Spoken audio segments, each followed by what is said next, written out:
Conversations on the Rocks, the podcast where the drink is strong and the stories are stronger. I'm your host, Kristen Dokas, and this isn't your average chat fest. Here, real people spill the tea alongside their favorite drinks, from the hilarious to the heart-wrenching. Each episode, a wild card. You'll laugh, you may cry, but you'll definitely learn something new. So grab whatever wets your whistle and buckle up. It's time to dive into the raw, the real, and the ridiculously human. Let's get this chat party started. Hey everybody, it's Kristen Dokas, and you are listening to Conversations on the Rocks, the podcast that is as random as the thoughts that rumble through my head like tumbleweed in Texas. I'm super excited. I have Blythe Alpern with me today, and she's a copywriter, but most importantly, she is the host of the Gen X Experience podcast, which I was on a few weeks ago, and we're going to talk about Gen X stuff, y'all. So if you're not Gen X, you can dip out now, or you can listen and learn to find out why we are the F around and find out generation. Blythe, please introduce yourself. Hello. Yes, I am Blythe Alpern. I'm a copywriter and a proud Gen Xer. I'm actually turning the big 50 next month, and I'm actually excited for it, unlike when I was turning 30. So, right? 30 was a mind. It was a mind, you know what. I was like having a mental breakdown, basically. My mother was like, get over yourself. So, girl, I wish I was turning 30. Yes. Yeah. Sometimes I'm like, can I go back there and just smack myself and be like, be happy to be 30. And also, here's a few guys that you should not date. And a few jobs you should not take. Right. So, dear past Blythe, future Blythe has some good advice for you. She does. Talk a little bit about your podcast. So I've been a podcast fan before, for at least a decade. I got into them very early, and I never thought about having one until a few years ago. Maybe, I guess, during the pandemic when we all had lots of ideas. And I was like, you know what? There's not really a place for Gen X. Like, there are some Gen X podcasts, but they're mostly about pop culture or, looking back at movies. I'm like, I want a place for us to come on and, commiserate, bitch, complain, be snarky, and talk about the things that are affecting being in midlife, and then mix that with a little bit of nostalgia, because it is fun to look back at the 80s and the 90s and the 70s and just reminisce about the good old days before social media. Right. All of us, I think, can definitely say, and I've told my girls this because everyone knows I've got 3 young adult children. I am so glad we did not have all of this when we were growing up, especially being latchkey kids. Can you imagine with the crap that we got into? And oh my God, can you imagine the worst thing we had was somebody passing a note in the 8th grade and then getting popped by the teacher and having to read it out loud. That was the worst thing. I just can't imagine. And one of the things that I have done in the past, I don't do it so much anymore, is coaching parents on social media, because it is just a completely different growing up situation when you're dealing with having the technology and the social media involved in it. So what you just said is a great segue to what you and I said that we were going to talk about. And that is Gen X. And I'm going to make a mashup of Gen X and the importance of self-care. And what I think is fascinating is, and we touched on this a little bit when you and I had our conversation on your show, is that it was a completely foreign concept to our mothers, who mostly are baby boomers. So we didn't grow up with a good, and I'm not saying our moms weren't good role models, but we didn't grow up with a good example of putting our priorities first. So let's talk a little bit about priorities, self-care, boundaries, all of which, I might add, we had to teach ourselves. Yes. Yeah. Because it's funny. My mom worked, she basically ran the show of my dad's office and our family and everything else. And she would always tell my sister and my brother, and I, you can be whatever you want and be independent. But then, she didn't put herself first ever. It was the family. It was my dad's business. And I remember looking at that and going, I love my mom. She's amazing, but I don't want to become that, where I put myself last. Right. That's easier said than done. It really took from 2015 to 2020, my parents both were sick, and they both subsequently passed away. And I looked at myself in the mirror after losing my dad, and I was like, what? I don't like what I see. I don't like the way I'm looking. I was exhausted emotionally, physically. I'm like, I need to take care of myself because I'm in my 40s. And if I don't do something now, what am I going to be like in my 50s and 60s and 70s? And it was a physical thing, and also like a mental, emotional, spiritual, everything. I just kind of was like, I need to do something so I can feel better. And because I was still grieving, which a grief never goes away. No.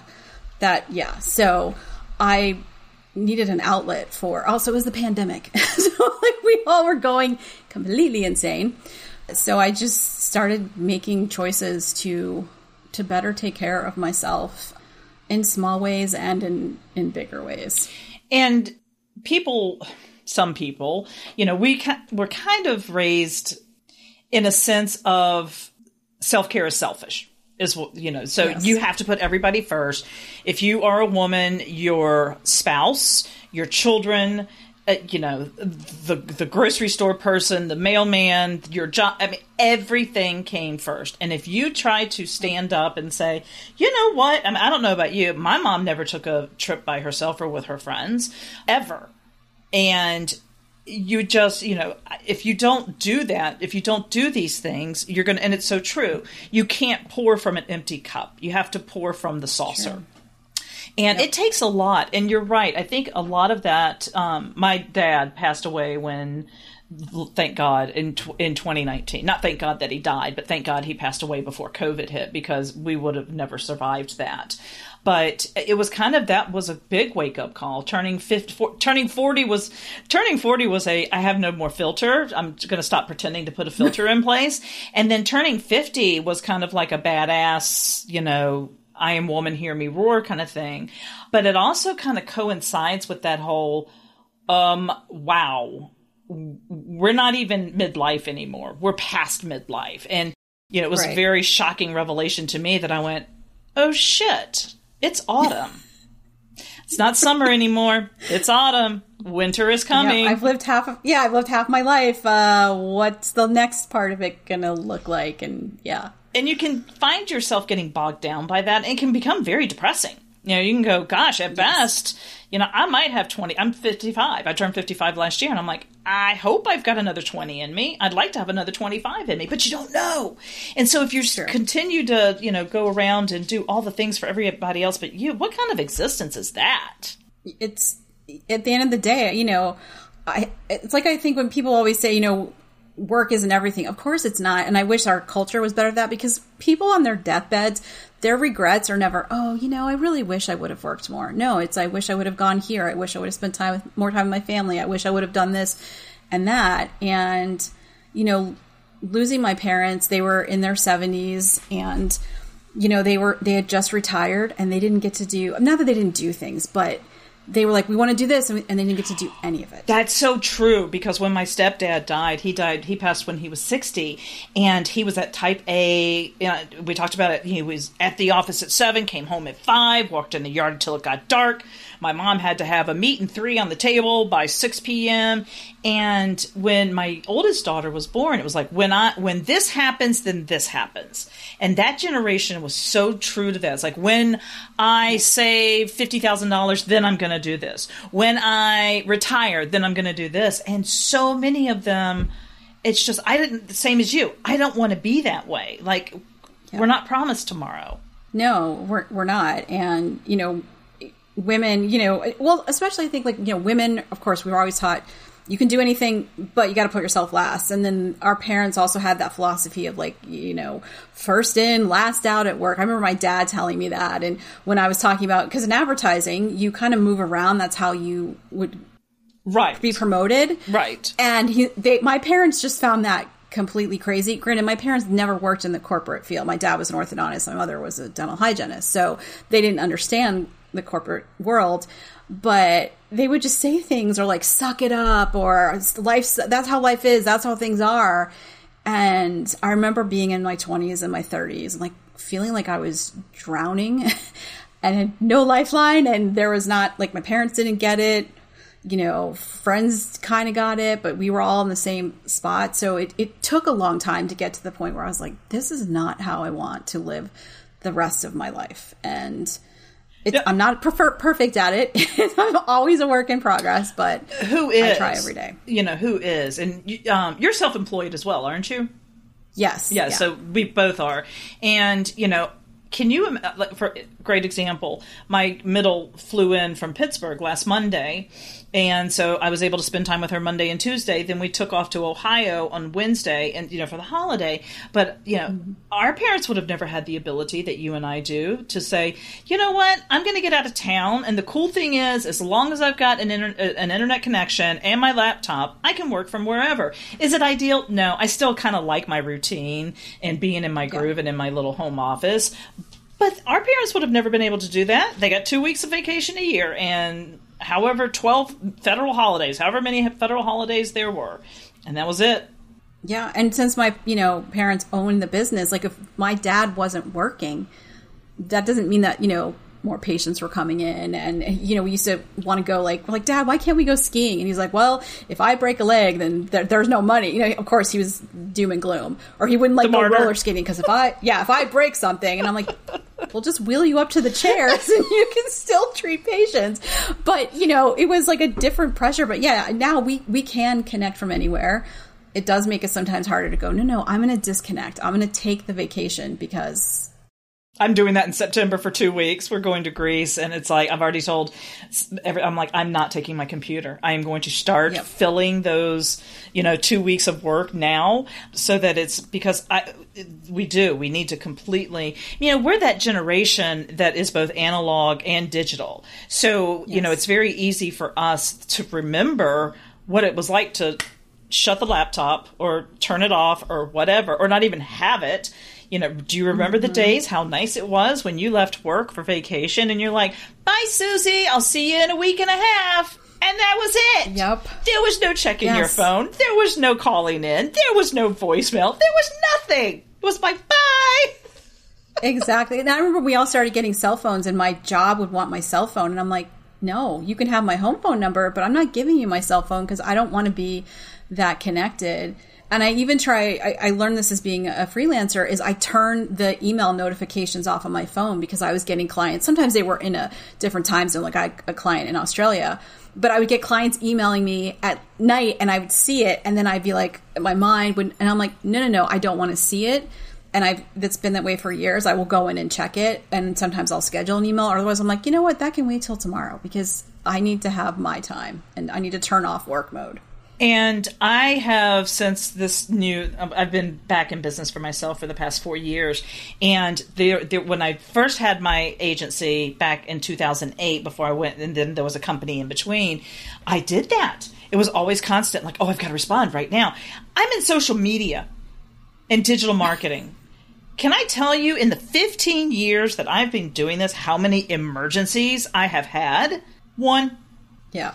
And it's just, it doesn't, and I was like, no. And I had a client text me last week on the 4th. I was like, really? Boundaries. And, you know, I like that we have gotten better. And again, I think it's an age thing. Yes. As far as setting those boundaries and saying, no, it can wait. It can wait. Yeah. And you have, and the thing is, you know, I think it's good to start in one place, like maybe set them in work. But you also have to set them in your personal life with people that you're friends with or you're dating or whatever. But you also have to set them for yourself of like, this is what I will do. This is what I will not do. These are the times that I will, you know, be good to myself. I will like do the self-care. This is the time, you know, like I will take a rest and that's okay. Because, you know, like I love that I sometimes will take naps. And it's funny because when we were kids, we're like, oh, nap time, come on. Or bedtime. And now I'm like, oh, please, can I have nap time in my day? I wish I could nap. I can't nap. It takes me too long to get this to slow down to be able to. So I've always found, and my family or the girls know, like, if I'm taking a nap, I'm sick. But yeah, you're right. And watching TV, if I want to binge watch an entire series, I'm going to do it. I don't consider it lazy. I call it conserving energy. I am conserving my energy. Yes, we don't have to do, appointment TV. I do miss that where it was, you knew as a collective, nation or whatever, we were all watching this show or this episode, because if you didn't see it, you missed it. Maybe you could see it in the reruns. So I miss that a little bit, but we do, there are shows you've binge watch that everyone's talking about, and you can text your friends and be like, did you see this episode? Did you see that episode? And yeah, it is kind of a form of relaxation and self-care. And, I love to watch cult documentaries. My sister and I are both into them. Oh, neat. I'm fascinated by cults. And yeah, I don't care. It's my guilty pleasure. So, we gotta have weird them. Guilty pleasure. Yeah, that's all right. Summer for me is Big Brother. It's the most cheesy, campiest thing, but that's our summer guilty pleasure. And it starts next Wednesday, and I can't wait. And it's so funny. We now have a pool. You know how you have a football betting pool? We do it for Big Brother, and now it used to just be me, Steve, and Cassie, the youngest, and now she's pulled 3 of her friends in. God, that's great. Did you ever, because Big Brother started right in England, I think? Or I think so. Across the pond. I wonder the difference between how things are here versus... So it's interesting you say that, because there's another show, The Trader. And it started in Australia. And so now they have Australia, England, America... And there's one other version, and it's very interesting because we've watched them all now. It's interesting to see the difference between how the Americans do it, and not just the show itself, but the people that are contestants. It's really kind of fascinating because it's definitely very different. And we also have the Olympics starting up. So let's talk about some fun stuff with Gen X. Speaking of TV, what was first of all, did you watch soaps after school? I did when I was in college, more, and a little bit when I was younger. Like I said, both my parents worked, and we did have someone watching us. My brother was 4 years younger, and the woman that would we called her Aunt Frida. She was the loveliest woman. She watched soaps, so we will sometimes watch those. My mother didn't really like it, but Aunt Frida wanted to see them. So guess what, kids? We're watching. She did. We're watching soaps. Yeah, I was a big Guiding Light person. That was my thing. I was Guiding Light when everybody was General Hospital with the Luke and Laura. Alan Michael. I loved Alan Michael. And hello. Yes. Yeah, that was. And then, of course, you had your, going back to what you were talking about with when we were, the TV guide days. Friday night it was what was the show on before Dallas? Was it Falcon Crest or no? Was it Dallas and then Fantasy? No. I'm thinking Saturday. Saturday night, Love Boat, then Fantasy Island. Fantasy Island, yes. And when we were little, I remember it was the Muppet Show that was on. I think on Saturday night. Yeah, the Muppet Show. And then on during the mornings. Were your parents early risers in the weekends? My mother was. My dad not so much. He liked to kind of sleep in. But my mom, she would get up early. I'm like, don't you know how to sleep in? I'm a very bad sleeper, but I love to sleep in. But yeah, they were up. And my sister and brother would get up early to watch cartoons, and I was like, cartoons are for babies. My sister's 16 months younger than me, and my brother, like I said, is 4 years. But I was just like, they're babies, and I just wanted to, I just wanted to have my own time alone, right. And yeah. And with 3 of you in the house, I can totally understand that. Yeah, because Saturdays, I was an only child. I grew up an only child. So that was, get up. And before my mom married my stepdad, but she did that when I was 7 years old. So there weren't, she slept in. And I definitely was the go get yourself some cereal, sit in front of and those days, it's innocent. I think that's the thing that we're missing is, you didn't hear 24/7 of all the horrible things going on in our world. It's just so true. Hear what actual AI-generated voices are saying about the Wheeler's Dawn podcast. It can be amusing. It's better than going to the dentist. The award-winning Wheeler's Dawn podcast can be found just about anywhere that you get podcasts. Listening to Eugene is better than looking at Eugene. Let's put it this way. The Wheelers Dog Podcast is better than having your leg broken by a loan shark. If AI-generated voices are saying that about the Wheelers Dog Podcast, shouldn't you be a listener too? So what are some of the ways that you intentionally practice self-care for you? One of my favorite things to do, even though now it's like so hot, I love going outside and going for a walk. I live by this trail in Atlanta called the Beltline. It used to be a railroad track and they turned it into a walking path. And which I started doing during the pandemic just to get outside, I would go take my dog and go for a walk. And I still love doing that. One, it's fun for people watching because there's some very interesting characters on the Beltline and some very annoying people as well who take the whole sidewalk. But I love being outside. I love going hiking. I don't do that as much as I can. I have a thing for rooftop bars, and I find that a self-care because I love sitting outside with an amazing cocktail and just looking out at the view, spending time with my dog, my nieces and nephew. I love that I get to watch them grow up and hopefully still stay the cool aunt. My nephew sometimes is like, oh, so cringe, but I do it on purpose. It's of course that's our job. Of course it is. He's in junior high, and I remember junior high, and I'm like, I'm going to try to speak the lingo.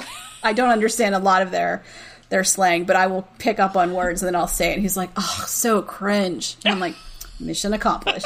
And the funny thing is they don't realize that we're doing it intentionally. No, they will later. I'm sure later he'll be like, writing in my journal. I love music. My dog hates my singing. The other night I'll do like the doom scroll, but I'll listen to they'll have 80s music come on and I'll start singing along. And he was like pawing me, like, please stop. No way. Stop. Yeah. He was like cuddling and he's like, every time he just put his, like, Mom, you're killing me. And I'm like, I don't think my voice is that bad. And then you turn like, listen, I brought you home. Yeah. I rescued you. You have this wonderful life because of me. Right. Maybe he was trying to sing with you. Maybe, but maybe yeah, to do it. Which would be fine. Instead of just giving me the look like, maybe it's just my voice hurts his ears because of the level, whatever it is. But what else? Sleep is definitely self-care for me because I'm so bad at it that when I get a good night's sleep, or even just being lazy, like a lazy Sunday. It's not lazy, it's energy preservation. No. True. Yes, but like not getting out of my pajamas all day, and unless obviously to take the dog out, but just reading, listening to podcasts, listening to audiobooks, binging, whatever, or doing absolutely nothing is like the best self-care. Yeah. The man travels largely during the week, so on the rare occasion that he leaves on like a Sunday, it is my heaven. And when I know this, I plan in advance, so I don't leave the house. And he typically takes really, really early flights, so I can sleep in as long as the dogs will let me, which lately has not been a very good thing. But then I know I can just get up. I don't have to get dressed. I can just putz, and I putz. That's my thing. That's what I love to do. Like where you kind of squirrel your way through the house. Mm-hmm. And you don't necessarily have a to-do list. It's like you start on one project and then you turn around and you go, oh, I can do that. Oh, look, I need to straighten up the whatever. And before you know it, you have all these little micro things. And I know it sounds really weird, but those are my favorite days. That just kind of random, that go with the flow, and there's no agenda. If you want to stop and have a mimosa on a Sunday, you can. If you want to eat cookie dough, you can. And you can do this every day. But obviously, Monday through Friday, most of us do have some kind of professional obligations that we have to. So it's just not the same. It's just nice to have that day where you're just doing a whole lot of nothing. Yep. Yeah. An added bonus if it's bad weather. Because then you're like... Yes. See? I can't A rainy leave. Sunday? Yes. Love a rainy Sunday. Yes. It's the best, yeah. This is God's way of telling me, stay home. Exactly. Cozy up, watch something ridiculous, and doesn't have to be educational. It can be silly. And then, just cuddle up with your pets if you have them. Yep. And, and just enjoy the time because, life is short, and sometimes you just need to stop and pause and realize that the act of not doing something is doing something Absolutely. for yourself. Well, and I think too, you know, going back to our parents, you know, that whole, you know, in first, you know, early in, late out type attitude, and you need to stick around, you need to stay with that company and get your gold watch, is that we realize that if we were working in a traditional corporate job, you know, we want to quit, we give them the common courtesy of a 2-week notice, right? But if they want to get rid of us, I mean, boom, you're done. You're done tomorrow. You're done today. And here's your, you know, we need all of your stuff. And they won't think twice about it. And to think that, I think it's a very interesting moment when you finally realize that everyone is replaceable, because definitely feeling like that you're irreplaceable is a youth thing, and definitely into your 20s. And then I don't know if it takes that first time getting fired or laid off or whatever that you go and you just like, I'm not. And that's another cool thing about our generation, is we were definitely the generation that said, there is no company loyalty. And that was really hard for our parents to get. And it sounds like that exactly with your folks. And it was the same with my mom and stepdad. You know, it was like, you've got to stay and, you know, you can't be bouncing around. And I'm like, sometimes you're forced to do that. And, you know, funny enough, like my dad was the one that suggested I go into advertising. When I was younger, I wanted to be a marine biologist and work with beluga whales. But then because I had childhood asthma, I found out I couldn't dive anymore because it was like a very serious health risk. And so he was like, Breathing. you're really good. You're creative. Yes. You know, I didn't want to like go diving and then have an air bubble. I'm like, yeah, I want to be able to have a life. And my dad's like, you're creative. You like to write. So what about advertising? Thanks so much, Dad. Because it's a very hard career that isn't stable. And I remember the first agency I was at, of course, started my career at the time, the .com bubble burst. So of course, you know, advertising goes. And I went to lunch and came back. And in the time I was gone, there was a mass layoff at my agency. So I came back to see my friends crying. And, you know, after the agency had told us, no, everything's fine. Because all around, I was living in Chicago, all around agencies were laying people off. Like, we're fine. No. And I later got laid off in a subsequent layoff. But it was like I was like, oh my gosh, this is scary. So yeah, we went through the recession. We went through, like, you know, with 9/11, like we've been through things. People forget that every generation goes through things, but we've been through a lot of things. We've been through a lot of things, and a number of things that we have been through is really kind of the reason why we are such a tough nut generation. It's like, let me have it. You can't. Go ahead. What next? Exactly. And I was going. There was a question I was going to ask you, talking about. I'll think about it. Brain fart. But yeah, I mean, that's the reason we are the FAFO, as they like to say, the F around and find out generation. It's like, you cannot hurt me anymore. We were latchkey kids. We had the whole, have you seen me? You know, the milk carton things. We had the 11 o'clock announcement that came across the TV. Parents, do you know where your children are? It's like, well, God, I hope you do. Yeah. I mean, the recession. We had, you know, the war. There's so many things. It's like, no wonder we're all just twisted individuals. I mean, yeah, and we watched the space shuttle blow up live, and our parents were like, you know, we didn't have discussions about, how do you feel about that? No. I mean, because I remember going, those, you know, yes, kids were watching, but the kids of those astronauts, especially the teacher, were watch their parents explode. And I was just like, I remember thinking that, no discussion. Nothing. You know, we're just, And we would watch the news at night. Granted, you know. The teachers that wheeled the AV card in just turned it off. It's fine. Yeah. Okay, pull out your books and turn to chapter 4. And keep going. We're like, what? Yeah, and we would watch the news at night, right? And we'd see all the bad things happening.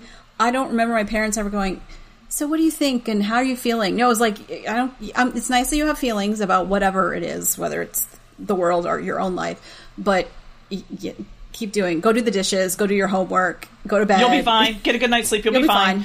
Yep. Just minor flesh wound. Yeah, and then, you know, you think about it, but yet having then, like, our young adult years be in the 90s, that was a pretty cool time, right? Pretty cool time. And then we got gobsmacked with frickin' 9/11. Yes.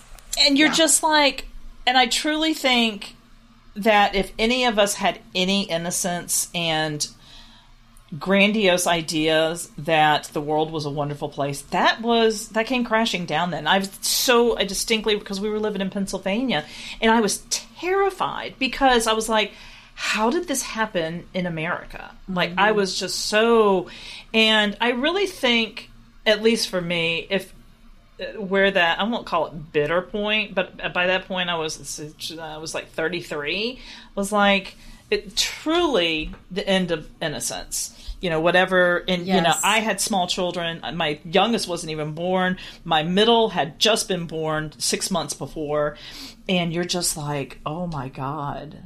And so, definitely know life has never been the same, since we grew up, but it definitely, whatever. Because innocence. Before that, I mean, yes, the World Trade Center had been bombed, I think, in the 90s. And then, but before that, the only time America was under attack was Pearl Harbor, and that was so far removed. And then, 9/11, and it was so horrible because we're watching it in live time happening. And then our country really has changed. And I was just, we went to New York. It was my niece and nephew's first time in New York. So of course, because I lived there, I had to go. Right. And we went to the 9/11 memorial. And it's the first time that I've been to something that's, historical, where I'm like, I lived through this. This has a completely different impact. No, I didn't, but it was very, everyone, it was the only time I've been somewhere it was like very quiet, but also I'm like, this is a grave site.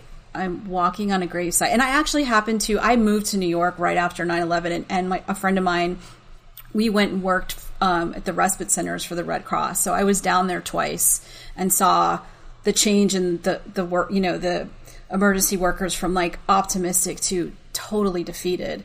And I remember the smell and I remember everything. But yeah, it was like that. I know, for kids to see that were younger, it has to have an impact. But as an adult, I think we had a better understanding of like, okay, America isn't, we can be attacked. Like, and what's going to happen? And it wasn't a good point. And even now today, I'm like, what is going on with, not to get political, but like, what is going on with our country? I know. But that kind of goes back to, I'm just going to call it what it is. The BS that we were fed as kids growing up. This is the greatest country in the world. You can do anything you want to do. You can be anything. Mm-hmm. You can, if you work hard, you can have all the things that you want. And the reason why I asked if you cried is because I'm a pretty tough nut. Like, I'm not a lot of emotion.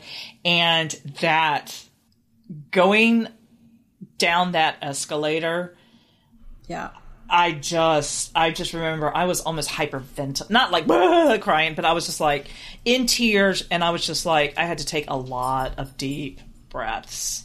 Yeah, I mean, I felt myself, but my niece and nephew are almost 13 and almost 11. I didn't want to like cry in front of them because my nephew has studied it. My niece was asking a lot of questions, but yeah, I could feel myself. I'm like, I'm glad I saw it. I never want to go there again. Yeah, no, I agree. It's hard. It's very, I almost think that has to be our equivalent of our parents if your dad served. The time that I took my dad, who was a Vietnam vet, to the wall. It has to be a very similar reaction that you get out of that. We're hammering in on 33 minutes. So let's do some pop culture real quick, and then we're going to sign off. So back to the 80s. Favorite band? Duran Duran. And who were you going to marry? Simon Le Bon. I wanted the lead singer. Yeah, Roger. Yeah. I was the drummer. The drummer. And then I would say Depeche Mode became my second favorite, where my sister and brother would call them Depress Mode. Right. They still do, but I don't care. I love them anyways. Yeah, for me it was the Police. And yeah, it's so funny just listening to all of these bands. So are you aware there's a thing called the 80s Cruise? Yes. Yes. I really want to go. So but you have to get your reservations like a year in advance. And I just every year I look at all the different bands and artists that are going to be on. I'm like, that would be so much fun. That would be a party boat. Definitely. Gen X, we know how to party. We do. Yeah, and I was just with, I think it was my middle, and I was having this conversation. We were doing the whole, were we at a bar? We were Oh, yes, it was a going-away party for one of my friends, and the topic of Fireball. Fireball came up, and I was standing there with another Gen Xer, and we're like, yeah, but when we were partying, ours had gold flakes in it. 24-karat gold. Yes. Goldschlager. Goldschlager. Yes. That was the... Because I wouldn't do a mind eraser, and some of the... I was like, the Rumpelminster. I'm like... But Goldschlager, I thought I was so sophisticated because of the gold. And that stuff tasted disgusting. It was like cough medicine, but, you know, it had gold in it. So, look how cool I am. So anytime any of the kids are doing, like, Fireball, I'm like, you rookies. Ours had gold in it. Or the kids that are like, I'm going to try Everclear. And I'm like, are you insane? We didn't drink it straight. Yeah, and then they're like spitting it out, and it's like we put it in things because we weren't that dumb. We're dumb, and then we learned better. Hurricane parties, hello, hurricane punch, put it in the bathtub. The disgusting things that we did. It's like, would you ever now say, "Hey, give me a cup of that juice out of the bathtub"? Nope. Also, because I know if I had one cup of that, I'd probably feel real bad. Or who knows? At this point in my life, I'm like, one drink can put me in bed for a day. 4 drinks, I'm fine. I don't, you never know. So, not that I want 4 drinks, but it's like, you just never know what's going to go. No. Okay, Blythe, this was fun. This was a lot of fun. So I'm going to sign off, and then you and I can continue towards the end. And so everybody, thank you so much. Thank you, Blythe, for joining us and taking a couple of trips down memory lane. Almost in quite a few decades did we touch on tonight. So everybody, thanks for listening. And until the next time we meet, may your drinks be strong and your will be stronger. See ya. As the saying goes, you don't have to go home, but you can't stay here. And that's a wrap for this week's episode. A big thanks to my guests for sharing their story and to you for listening. Don't forget to share the show with your friends and spread the words. And if you'd like to be a guest on the show, the link is in the show notes. Till next time, cheers.